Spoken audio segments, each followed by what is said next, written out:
sing because I'm happy, and I sing because I'm free.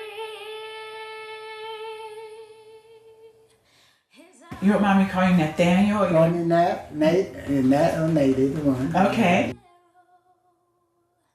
And I know he was Where were you born? In Bladenboro, North Carolina. It's about 100 miles east from here. Like towards Rocky Mount? No, toward Wilmington. Oh. Just about 54 miles from Wilmington. And In a so, little small town. September 28, 1920. how many brothers and sisters? I had 10 with my siblings, and they were all lost in that area of consumption, they call it, TB. Mm-hmm. It was an epidemic of that. It almost wiped out many families, almost wiped out our family anyway. How many end up? There were 10 of us, and only 3 were left. Wow. Three of my father. My father was a carpenter too. He built many of the homes in that little town of Bladenboro. And of what we call it should have been named Bridgetown, because the bridges owned most of that town. They were a white family. Okay. Okay. Grocery store, filling station, Mm-hmm. Mm-hmm. one stoplight, and all that sort of thing. How did you get to Raleigh? Well, what happened, I went after I got out of the military in 1945. My wife encouraged me to go to college, and I ended up graduating from A&T, which was it wasn't too of a stress thing, because they had housing there in the old barracks that the military had that the married couples could live in.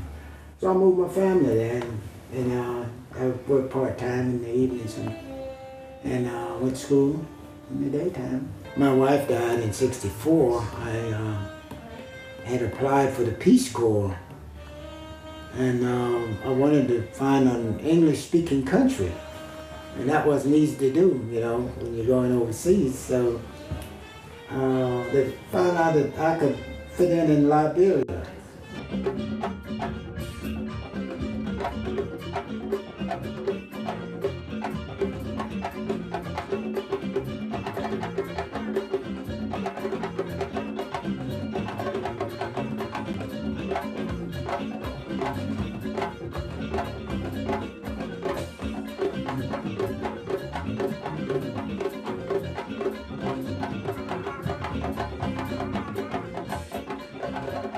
New York, and so I went to New York and then contacted Urban League, and they found a job for me. Cool, and I was the assistant director, and I was responsible for the logistics of about 460 Peace Corps volunteers.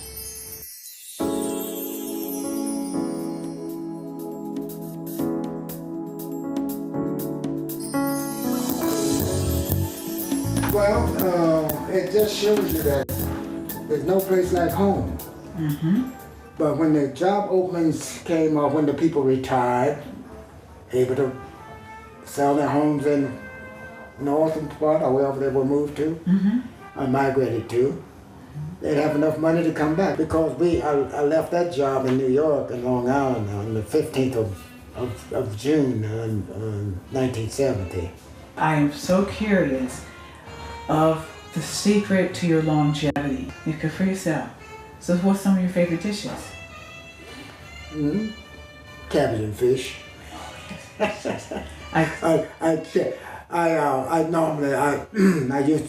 used to cook my own chicken, but now that they cook chickens and you can buy cooked chicken, and you can buy one already cooked. But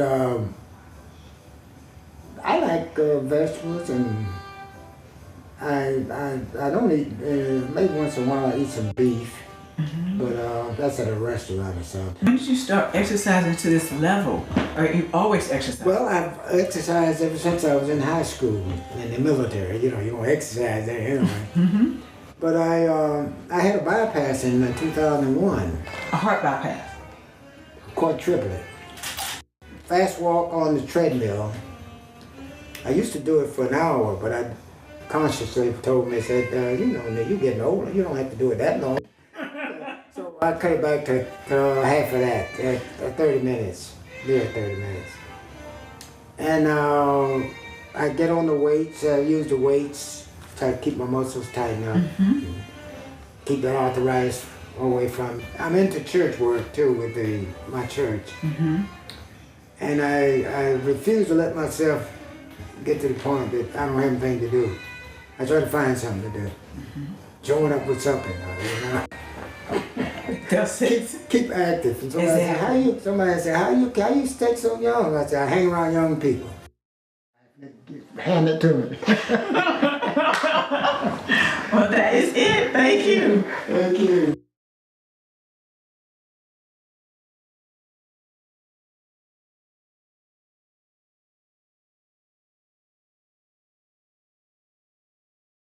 Did you tell them everything? Not everything.